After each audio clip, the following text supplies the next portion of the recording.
All right, guys. So unlike CNN, right, when I make a mistake, I am willing to own up to my mistakes because I believe that in life, self-improvement is everything. If you constantly strive to improve, that's how you get better. And I made a mistake earlier this week.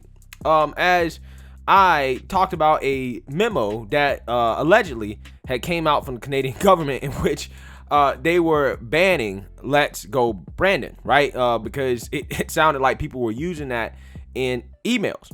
Now, the Canadian government has come out and said that, yes, that memo is fake and that we're not banning Let's Go Brandon Chants yet. Okay, so I just wanted to issue a correction on that. I got the story from the Daily Wire, and I saw some other outlets had vetted it and went with it. So I thought it was pretty safe. But the Daily Wire had issued an update.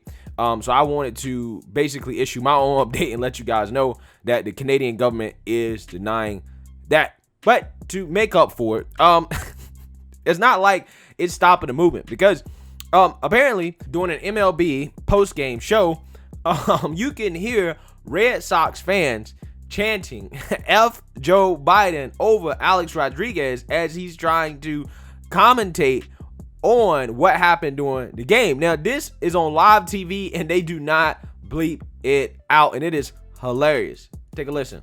But I think Evaldi's the one guy he can get away with. I thought Evaldi kind of let his hair down a little bit. He threw two of the most unbelievable split fingers for strikeouts for out 1 and 2. When Laz Diaz, by the way, missed 21 calls tonight. Right.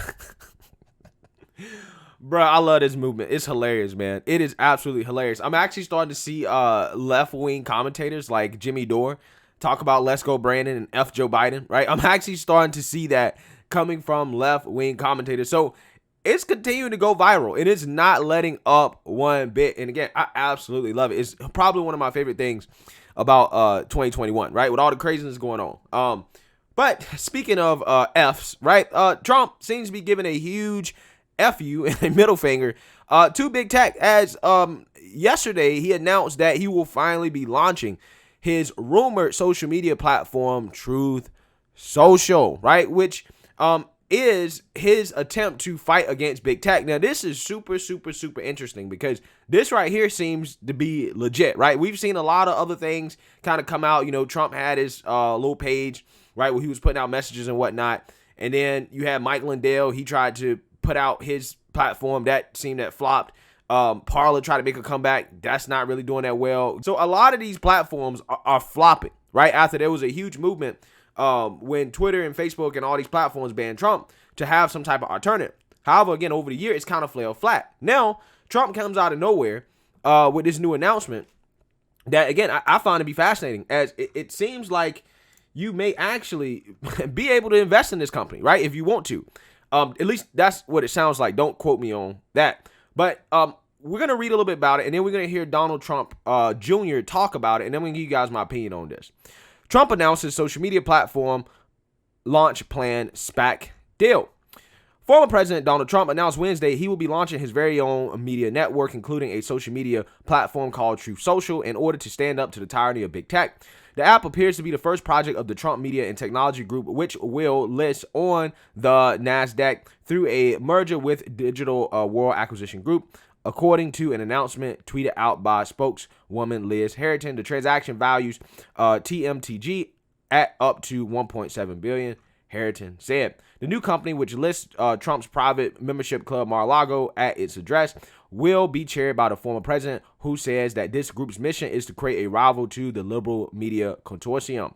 Quote, "We live in a world where the Taliban has a huge presence on Twitter, yet your favorite American president has been silenced." All right, so yeah, it sounds to me like you guys, you know, if you're interested, you may be able to buy shares of this company, which I find to be interesting. And I'm going to give more of my commentary on this. But first, I want you guys to actually listen to Trump Jr. talk about this with Hannity. Joining us now, Donald Trump Jr. I want to stop with this big news. I'm looking at justthenews.com. Our friend John Solomon, editor-in-chief. Trump announces formation of own media company social platform to counter censorship, to give a voice to all. And what can you tell us about it? Well, Sean, it's a big deal. You know, for so long, big tech has suppressed conservative voices. If you're pro-Second Amendment, if you're pro-life, if you're religious, if you're just a conservative, you have been in Facebook jail, you have been deplatformed, you have been demonetized. What we're trying to do is create a big tent, an open and free network for people to be able to communicate, to exercise your First Amendment rights.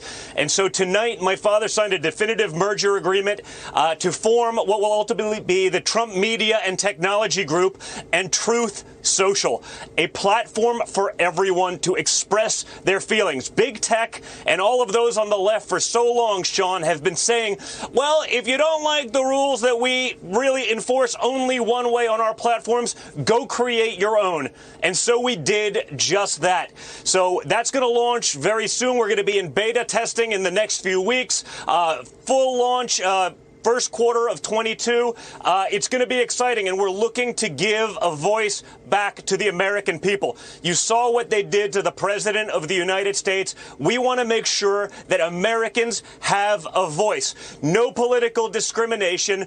We're going to cancel culture. We're going to stand up and push back against the tyranny of big tech. I think America has been waiting for this. We've been working on it for a while. We've kept it under wraps, but now we are in process to get that going, to return our voice back to those who need it and who want it. Conservatives everywhere, and frankly, people everywhere, because we want a discourse amongst everyone. Well, not a one-sided platform where if someone on the left disagrees with you, they just cancel you and wipe you out. So go to truthsocial.com, sign up. We'll get you involved on the beta testing when that launches in a few weeks. And then we're going to launch fully in 22. It's going to be awesome. All right, guys. So first and foremost, I want to say that this is something that has been in the rumor mill for a long time in regards to Trump having his own media group. A lot of people speculated whether or not it was going to be a TV channel. Was he going to be a part of Newsmax? Was he going to buy Parler? Like, was he going to work with other companies?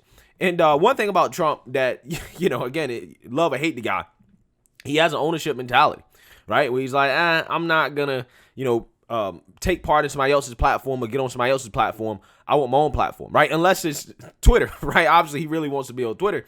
However, they're not letting him back up there, right? And Trump's strongest attribute when he ran in 2016 was his Twitter account. And now big tech overlords has taken that away from him. They've taken away his ability to really get his message out there on social media. So he really didn't have a choice with this, okay? Because ultimately he needs to be on a major platform in order for him to be able to effectively run in 2024. It's going to be really, really hard for the man to really gain some ground and to put up a really competitive campaign in 2024 if he does not have a voice on a major social media platform. Again, that was his strongest attribute in 2016. That's probably the reason why he became president, Twitter, okay? So he has to do this from a strategic perspective in regards to running in 2024. And to me, this seems like a personal battle between Trump and big tech, right? He's trying to take them down with his own platform. And I mean, the guy got the resources to do it. So with that being said, I guess the question is, do I think that it will work? Well, it just depends, right? Because it's not easy launching a social media platform. It's not easy to get people on your platform and to use your platform, right? Because so many people are so used to the user interface of platforms like Facebook, like Twitter, etc., that they don't really want to switch over. Now, some people are criticizing Trump and Truth Social. When you look at some of the mock-ups, it looks like Twitter, right? But I actually think that's a good move, because what happens is that Twitter already has a proven user interface, right? They already have mastered that. They've already put in the work and the money to figure out, you know, what is the best user interface to keep people on the platform, right? So if Trump essentially copies that, that makes the transition over from Twitter to Truth Social less rigid, right? So with that being said, I think it's a good idea, because Twitter, again, does have a proven user interface, right?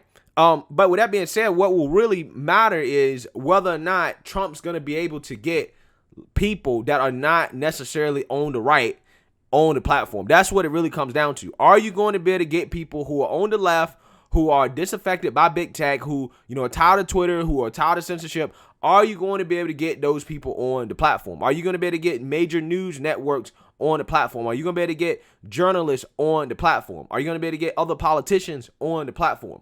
Right? That's what it's going to come down to, because what makes Twitter as big and as great as it is the fact that it is essentially become an official mode of communication, right? You have people on the left and the right on the platform, right? The people on the right that's still left that Twitter hasn't got rid of. But the thing is that having both sides up there where it's not an echo chamber is important.